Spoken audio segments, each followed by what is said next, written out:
Hut, hut, hike.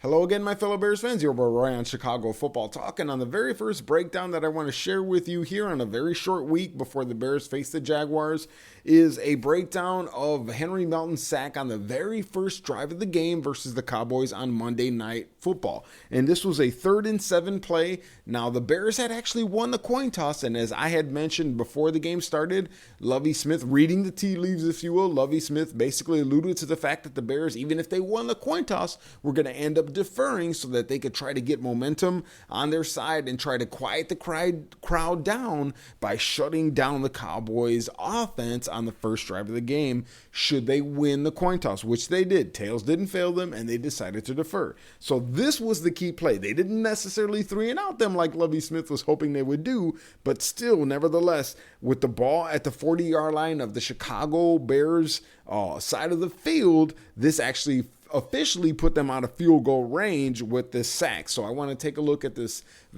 tricky alignment here, how the Bears actually use their linebackers to dictate where the protection would slide in order to allow a certain lineman to gain a sack. So let's get right into it. Now, what we see here is that Lance Briggs and Brian Urlacher and Julius Peppers are lined up on the right side of the Cowboys offensive line. What this forces Tony Romo to do is to slide the protection to the right side of the Cowboys line as they see 3 all-pros on the right side, basically giving them a mismatch where more guys, defenders, are on that side of the line, 4 of them. And what that will actually do is force a double team between the center and the right guard on Julius Peppers and then give Corey Wooten a one-on-one matchup with their right tackle.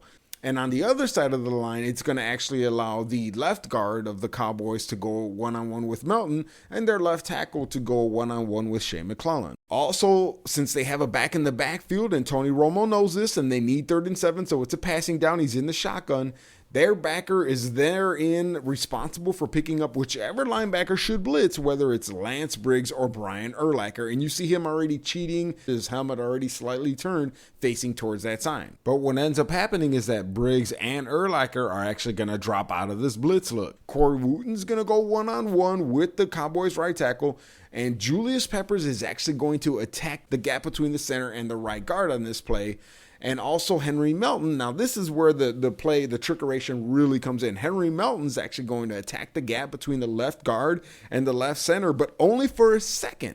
He's actually going to then relieve that gap and step and just hold it for a moment before Shea McClellan comes crashing down between that gap as hard as he can and hoping that he can actually draw the back in the backfield as well, so that Henry Melton can loop around on a stunt around the outside. And that is the key to this play. Shea McClellan is the key to this play. He has to come very hard in order to allow Henry Melton to have a free release when he stunts. And what we notice as we move forward into the play, the linebackers do drop back.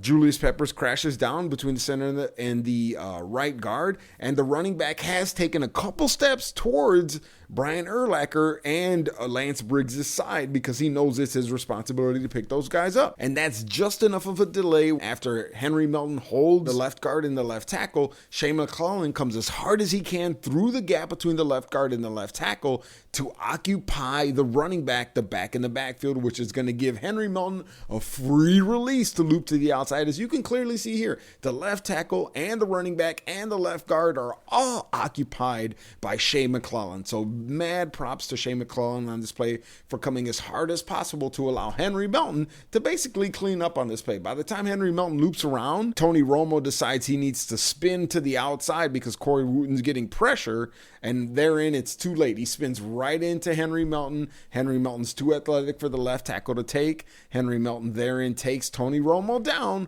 for his first sack in the game, and then he ends up throwing up the Longhorn sign for all the Texas fans there to see. So keep an eye out for more breakdowns. Your boy Roy for Chicago Football Talk. As always, my fellow Bears fans, humbly, I thank you for watching. Peace, and I'm out.